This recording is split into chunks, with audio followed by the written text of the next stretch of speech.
When I first started my Google Ads agency, I ran successful ad campaigns for clients with tiny budgets, as little as $100 per month. That's just over $3 per day. Now the good news is you can absolutely succeed with Google Ads with a small budget, and in this video, I'm going to show you how.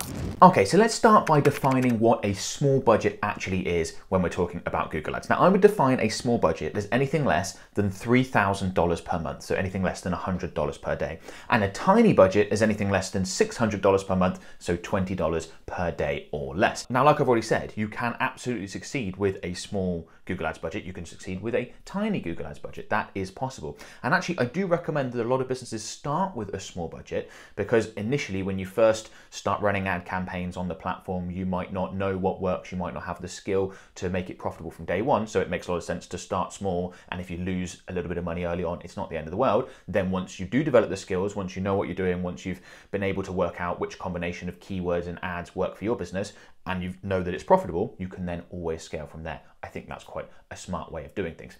However, when you are operating with a small budget, there are changes that you need to make to Google Ad campaigns. You do need to do things a little bit differently, and those are some of the things I want to run through in this video. So let's get started. So the first point I want to make is around campaign types, okay? So when you create a new Google Ad campaign, you'll very quickly be presented with what I've got on the screen in front of me right now, where you need to select a campaign type. So the first thing I'll say is I think it's really important to just pick the one campaign type if you are operating with a small Google Ad budget. You don't want to have a search campaign and a display campaign and a shopping campaign and all these various different options, because that will spread your budget too thinly across different campaigns, and that's going to make it much more difficult and take a lot longer for you to work out what's working and what's not working, both you as the advertiser, but also Google with its optimization process. And we know how important that is to getting us the best possible results. Google needs data to be able to optimize our campaign and be able to make adjustments, and that can really help improve our results. If you've got a little bit of budget spent over here, you've got a conversion via here the other day, and you got one of these 3 days ago, and then there was a few clicks this morning, it's like there's just not enough information being gathered fast enough for you to be able to optimize a campaign. So I'd recommend you stick with one campaign type. And I think if you're operating with a small budget, where I'd put that is in search. Search is the most obvious, intuitive part of Google Ads. It's what we all think of when we think Google Ads, particularly beginners. You think, I'm going to go on Google, search for something, and then I'm going to see ads that are related to my search pop up. It's easy to understand. It's often why I recommend beginners start with search alongside businesses that operate with small budgets. I appreciate some small budget businesses will be beginners, some won't, but I think search is a good place to be. Performance Max, I absolutely love. You might be thinking, well, if you're going to go with one campaign type, why would you not just use Performance Max? Because if you're not familiar, Performance Max effectively incorporates all the other campaign types into it, and it's kind of like a one-stop shop for Google advertising, and it's brilliant, and I really like Performance Max. But I wouldn't recommend you use Performance Max if you're operating with a small budget for, firstly, the same reason I just mentioned. Performance Max incorporates all these various different things, and if you've got a little bit of budget being spent on a YouTube ad, and a little bit of budget spent in search, and a little bit of budget spent in display, and all over the place, it's going to be difficult for both you and Google to optimize.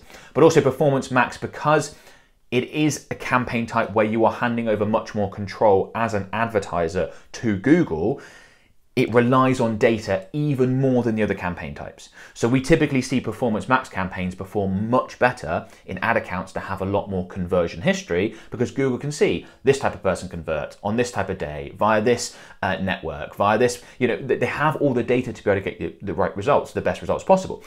If you don't have much data in your ad account, and if it's brand new or very new, that's going to be the case. But also if you're spending a small budget, you are just going to most likely be generating less conversions than businesses that operate with larger budgets, and then Performance Max is not the way to go, in my opinion. Now, that might absolutely change. So once you've got your search campaign working with a small budget, and then you're looking to scale, you've got some conversion history in your ad account, absolutely you could look to incorporate Performance Max, and that's something that we do with clients all the time.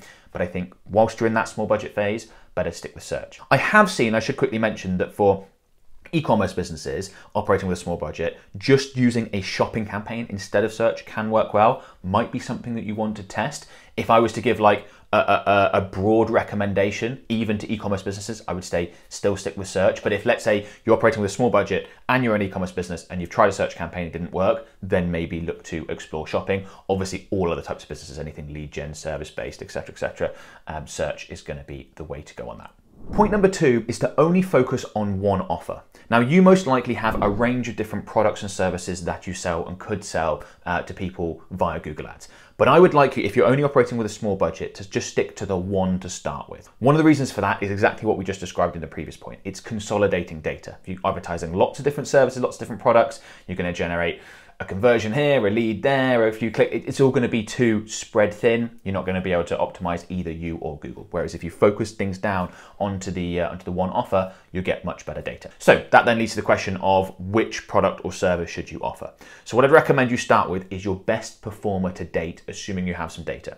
So if you've been running Google Ads already, let's say you've been advertising multiple products, but you are operating with a small budget, you want to consolidate down to just the one, well, just take a look at which one has performed best from a return on ad spend standpoint and go ahead and use that one. If you're advertising multiple different services, take a look at which one does best in terms of a cost per lead basis, assuming your services are roughly equal in value. If there's some that are much more valuable but the leads cost more, you can go with those, that's fine. There's just a bit of common sense there I wanted to quickly mention. But yeah, go with your best performers. If you've been advertising elsewhere, you're new to Google Ads, but you're advertising elsewhere, and you still have data from other marketing channels, other advertising platforms that let you know which ones are the best performers, then again, go with those. What has sold best elsewhere is a good chance that will sell best in Google Ads as well, so you can absolutely use that. If you don't have either of those things, you haven't been advertising, you're brand new, you haven't been marketing, but you have a range of products and services to sell, I would focus in on the ones that have a higher value, because it's easier with Google Ads, to be honest, with all advertising, to be profitable if you are advertising something that has a higher value. Now, I'll give you an example. Let's say you're selling a $50 product via Google Ad campaigns. Now, it might cost you $20 in terms of Google Ad costs, so cost per conversion, to get that sale.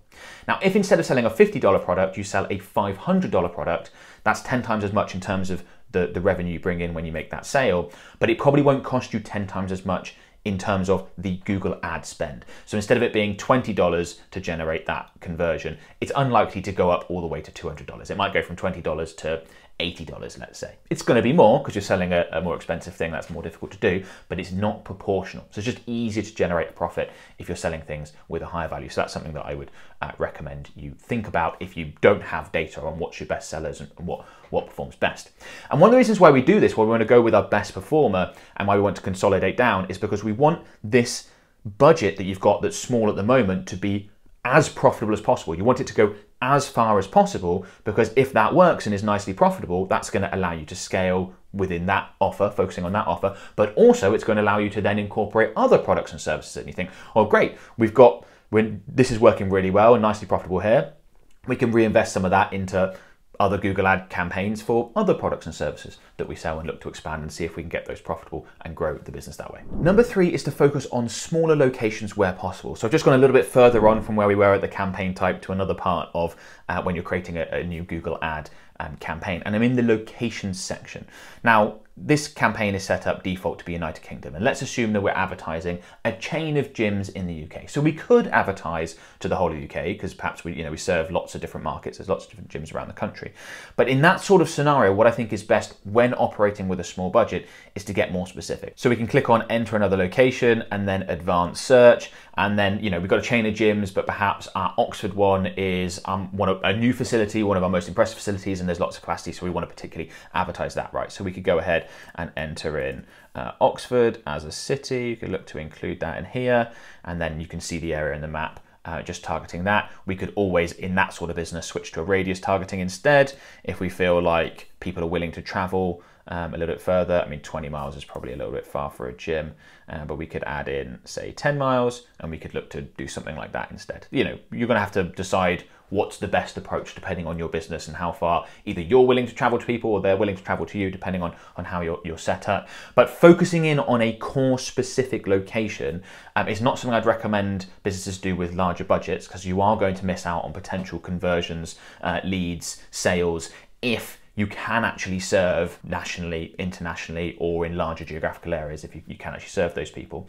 But with smaller budgets, I think it makes sense. When you go more location specific as well, you can then tailor your campaigns to that location. So coming back to the example of advertising a gym within Oxford, we would want to make sure that the place name is obviously in the keywords that we're targeting, but it's also in all the ad copy, it's in all the ad assets to make that ads stand out much more and resonate much more with people searching for a gym in that location. That'll make it much more likely that people will click. That'll make it much more likely that people will convert, and the campaign will therefore be more profitable, which, as we mentioned in the previous point, allows you to then scale it and reinvest and go from a small Google Ads budget to hopefully a large one that is producing fantastic results. So this is not strictly necessary if you're like, oh, I've got a small budget, but I still want to advertise, in a broad area or nationally. Absolutely fine, that is okay, but just something to think about if you're thinking of ways of like, I just feel like our campaign is spread too thinly, we're not getting the data we need. You can try bringing it in, making it more tightly organized from a geographic standpoint, and then tailor that campaign more specifically to that location, and you'll likely see better results. Point number 4 is to target less expensive keywords. Now, this is not something that I would usually recommend, and I'll explain a bit more about that in a second, but just to show you exactly what it is that I'm talking about here, I'll run through a quick example for you. So I'm back in our example Google Ad account. I'm just going to come up here and search for the keyword planner, and then we'll jump into the keyword planner tool. I'm going to go ahead and click on discover new keywords. I'm going to use a different example this time. Let's assume that I'm running a campaign for a business that offers gardening services. Now, what we're looking for here is, obviously Google has given us a number of keyword ideas that are related to our sort of core broad term that describes what this business offers. And then what I want you to do is go ahead and check out this column here where it says top of page bid high range. So to be at the top of the page most of the time for these keywords, this is most likely what you're going to end up paying in terms of a cost per click, right? And then when we take a look at these, we will see that some of these keywords are going to be more or less expensive. There's going to be variation. So for example, landscaping near me is £3.91, gardener near me is £2.46. So what I would do is I would have a scroll through these and have a look and see if you can find ones on the less expensive side. So for example, if gardening services is a broad term that accurately describes the services offered for this business, gardener near me actually seems like quite a good option, and it's on the cheaper end of things. It's £2.46 in comparison to a bunch of the others. And then you can go through these and you can start to pick out, another one there, garden maintenance near me. Well, that sounds pretty dead on, and that's cheaper in at £2.15.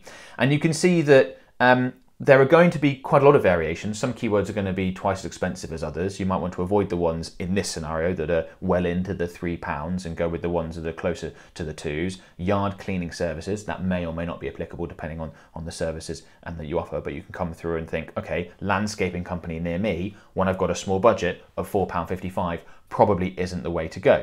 Weed treatment for lawn at just over £1 is significantly less. Maybe that's something you offer, maybe that's something that you don't. Now, when you're going through these, you do need to obviously not just look at the top of page bid high range. You also need to keep in mind the keyword and make sure that, for example, this one here, weed treatment for lawn, is nice and inexpensive. But if that's not actually something you do other types of gardening services, obviously don't therefore go ahead and target that keyword. But you can find various options in here, and you can go with the ones that are less expensive. I think when you've got a smaller budget, you want to make sure you've got a decent click volume, and that's going to help you and Google optimize the campaigns. And targeting keywords that cost half as much or less as some of the more expensive ones that you could be bidding on is a bit of a no-brainer. Now, this isn't perfect. And the reason why I said this isn't something I'd usually recommend is that the keywords that are less expensive to target are usually less expensive to target for a reason. It's because either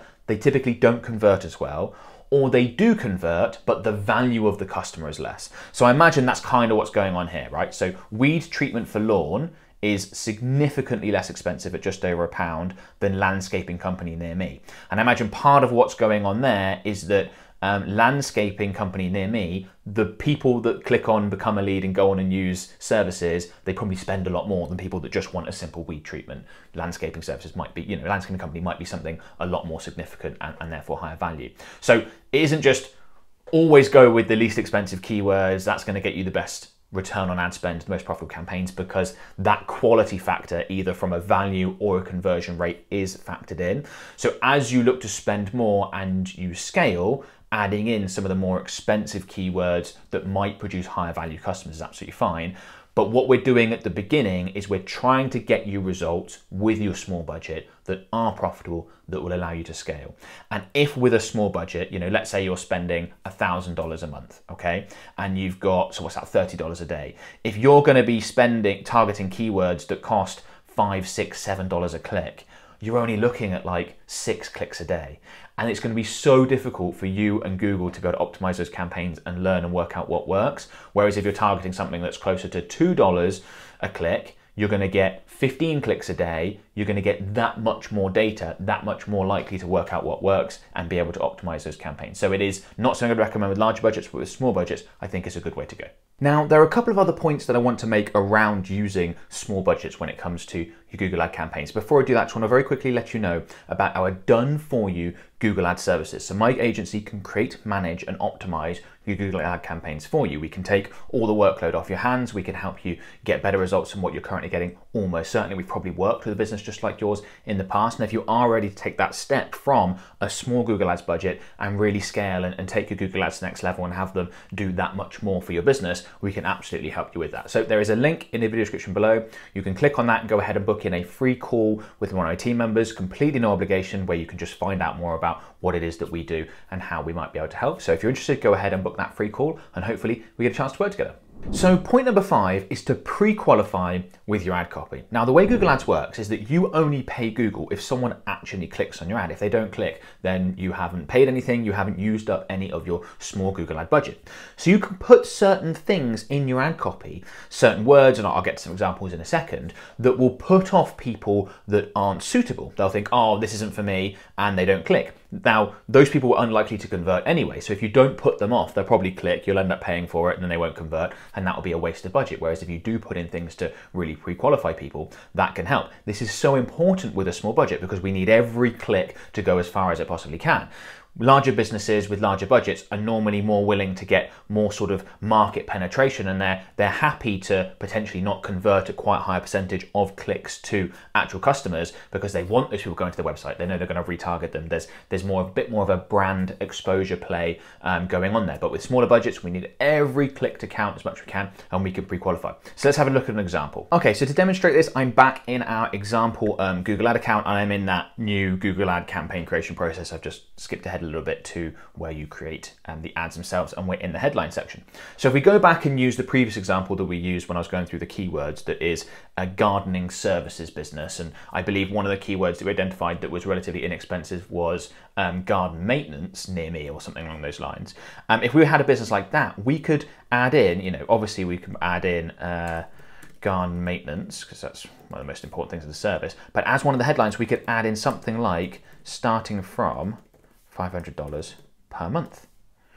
And you can see how that would do such a good job of putting off people that are looking for a gardening service that's way less expensive than that. Perhaps people with smaller gardens, you're only after people with much larger gardens, and then those people therefore aren't going to click on the ad, and that means it's not going to cost you money as a Google advertiser, and you can only pay for clicks from people that are like, yeah, sure, I was expecting my gardening to be $2,000 a month because I've got this massive, great big yard and it needs a lot of work and all that sort of thing, so that's absolutely fine, and that allows your budget to go further. Now, one thing I will quickly mention about this as well is if we added some others in, just so I can demonstrate, let's say we add in excellent customer service and family-run business. I mean, there's going to be all sorts of things you could add in here, right? That are going to sell your products and services. What we can do here is we can guarantee that this particular headline always shows up in our ad by pinning it. So if we click on this little pin, we can say, look, I always want this to show up in position 1. So no matter what combination of headlines you use, it's always going to be in position 1, starting $500 a month in this case. That might be a little bit too aggressive, but you can do that if it's really important to you and you just find that you're getting clicks from people that aren't in a position to be able to purchase your products and services, and you don't want to waste money advertising to them. Then this can be a great way to go, to add in something like this.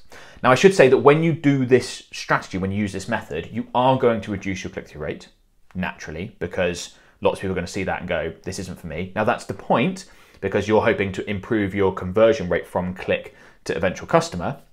But it doesn't mean that less people are going to click. That can affect your quality score, which can make your cost per click overall more expensive. I think with a lot of businesses with small budgets, something along this line is still a good idea because you just need to make every click count. You don't want to have lots of clicks not converting. You need them to convert at a higher percentage as possible. There are also ways you could make this, you could still do this, but make it a little bit less aggressive. So, you know, instead of having a monetary amount, we could use other criteria. So this wouldn't apply to this type of business, but if I just delete out the examples we've got in, there are many different ways that you can pre-qualify. So you could have something like perfect for 65 plus. If that's your target audience, and anyone that clicks through who's not 65 plus or not buying this as a gift or whatever for someone who is 65 plus is a waste of your small Google ad budget, then you can add something like this in and go, great, you lot don't click. I want only people that are obviously this age range or buying for someone in this age range to click, because those are the only people that we could serve. Or you could do it location based. We mentioned in previous example in this video talking about Oxford as a city here in the UK. You know, we could put in something along these lines, like local to Oxford, as a headline and pin that and get that in there, and that could help put off people that aren't local to Oxford. I mean, some of that's going to be taken up with the location targeting criteria, but we could get more specific. We could be like West Oxford or East Oxford or whatever, and you can get really quite detailed in there. So different ways to do this depending on your business. Is there a big chunk of your target market that might be searching, that might be clicking, that you just want to put off? Well, think about, how do you categorize those people? Is it based on budget? Is it based on an age range? Is it based on a location? These are some of the most obvious examples. There could be other things as well. It could be based on what profession they work in, all sorts of different ways that you can do this, but it can be a good way to avoid wasting money on clicks that will not convert or are very unlikely to convert, and therefore make your small Google ad budget go that much further. Number 6 is to optimize aggressively and early. And this is quite different when you're operating with a small budget versus a larger budget, is that we will look to turn off underperforming elements, things like keywords and other elements within our Google ad campaign early. We will do so before we've reached statistical significance. If we get a sense that an element, a keyword, is not performing as well as other elements, we will go ahead and turn that off. And I think for a lot of the reasons we've talked about, you don't have any budget to waste. We don't want to waste any budget on, in this example, keywords that don't produce as good a return on ad spend as other keywords. They could still be nicely profitable. If we had a larger budget, we'd still probably target it, but we won't need our budget to go as far as possible so it's as profitable as possible, so that we can scale and so that we can reinvest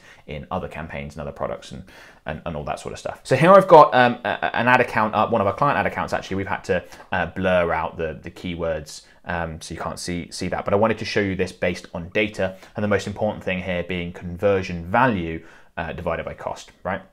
So we can see here that the average for these keywords is 3.28. That's the number at the bottom. But obviously within this, there are some that are performing significantly better than others. You know, we've got one here at a 6.1 as an example, although that hasn't generated a huge amount of clicks in comparison to, well, particularly this top option. But when we're going through this, we might look at, say, the 2.76 and the 2.75 and go, they need to be turned off if we're operating with a small budget. We've got these on, and that's absolutely fine with a larger budget, because those are still nicely profitable, right? 2 point almost to 3x is still nicely profitable. We're happy to run those. We're happy to take advantage of the traffic that is searching for that.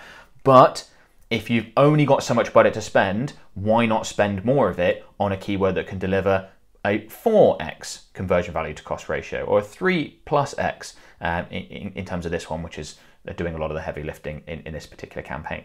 So I think I'm a big fan, and I talk about this a lot in my content, of waiting for statistical significance. A lot of advertisers turn things off too early. They're a little bit too trigger happy. With a small budget, we will be like that. We will be aggressive, we'll be trigger happy, and I think it's better to go early than it is to go late. So if you've got a small Google Ads budget, that probably means you're relatively new to Google Ads. If that's the case, I'd strongly recommend you check out this video.